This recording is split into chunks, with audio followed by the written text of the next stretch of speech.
Oh, I have a great funny story. I have a great funny story. So I went to this normie event a couple days ago just to like I don't know, be normal. But it was like a Asian event. It wasn't like, oh, you gotta be Asian to come in, but it's like hosted by an Asian person, and like 80% of the people there were Asian. So I was like, okay, I mean, I got nothing to do tonight, and I know like some of my friends there. So I went, what's the worst that can happen? It was like a lounge area, lounge bar club area, and I went to the bar to get a drink with Yvonne and Broden. And while I was waiting there, this very, you know, nervous, polite girl came up to me, and she was attending the event. I was like, oh, hey, my expectation was like, hey, how's it going? So what do you do? Are you in content creation kind of deal? But right off the bat, she's like, hi, you're this guy's toast, right? Oh, I am such a huge fan. I'm also Taiwanese. And I just wanted to say, like, thank you so much for all that you do to, represent the Taiwanese culture. And you're super great, and like, we love you. And that was very nice. It was very flattering. But it also kind of took me back a little because it's like, oh, really? That's a lot of pressure. That's a lot of. I feel like there's now a lot of expectation put on me because I to her I'm kind of like representing a nation's identity, and I'm there drinking at the bar. Like, well, I can't like make a fool of myself now. Um, I think it was very nice, and she was very polite, and she was like, "Oh my god, this is so embarrassing. I'm gonna leave now." I felt bad because it was like it was a flattering thing to hear. Um,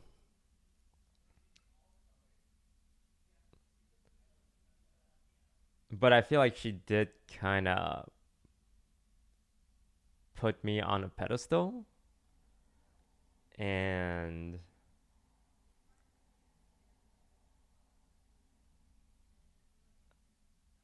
I don't know if I'm ready for that kind of responsibility. Because all I really do is just play games, right? But yeah, it was a nice little compliment. But then the opposite thing would happen. I feel bad because I swear to God, all these people that I'm telling stories about are gonna find somehow, some way, they're gonna be on YouTube and they're gonna come across these clips because I mean, if they know who I am, I assume they watch some YouTube content involving me, which then would get them recommended these clip videos that I'm sure will happen. But one thing that happened repeatedly over and over at this like social event was people would come up to me and introduce themselves and ask me who I am and what do I do. It's like, oh wow, this guy doesn't know who I am. Okay, hey, I'm Jeremy. Um, I play video games. I stream video games. And they're like, oh cool. What do you play? I'm like, oh yeah, League of Legends, Valorant kind of deal. It's like, so what do you do? It's like, oh, I work in like this. I work in that. And it would be like a relatively normal conversation. At the at the end of the day, at the end of the conversation, they'll be like, yo, it was a great convo, man. Yo, how do I keep in contact with you? You use Twitter, like, and I'm like, yeah, you can message me on Twitter. I don't tweet or like, check it, but like, if people send me a message, it usually pops up for a notification. And so I asked them, so like, what's your Twitter? Like, I'll send you a message then. And I open up the Twitter profile, and these motherfuckers already follow me and everyone in my friend circle. So why did you act like you didn't know me?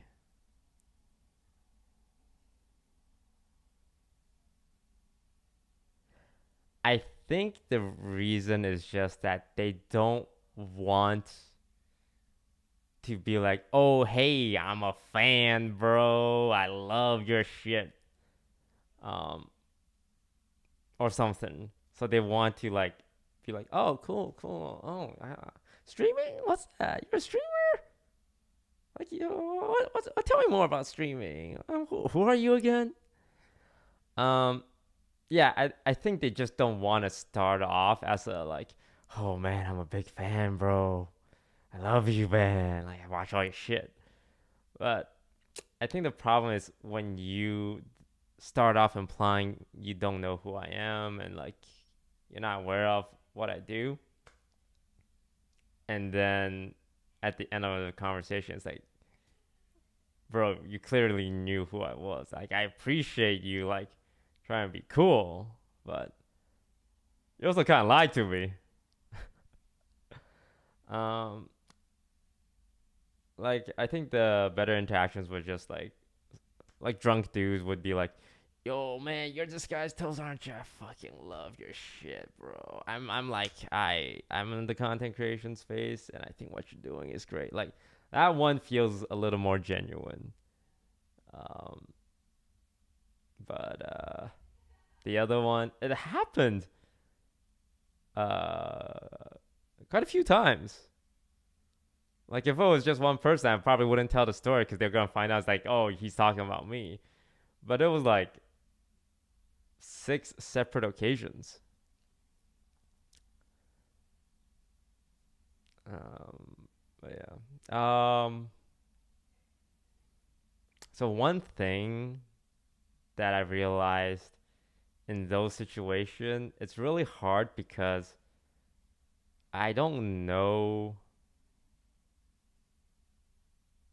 when I talk to someone. It's like, do you know who I am, or do you not know who I am?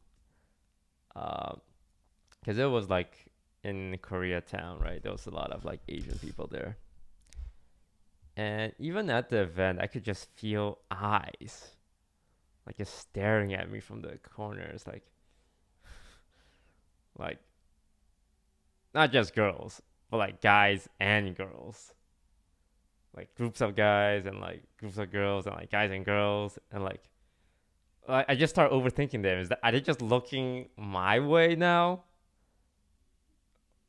or like they look at something behind me and I'm just overthinking it? And like, bro, calm down with your ego, man. But I swear to God, there was like people staring at me throughout the night. Um, so would I go to another normie party? Probably not anytime soon.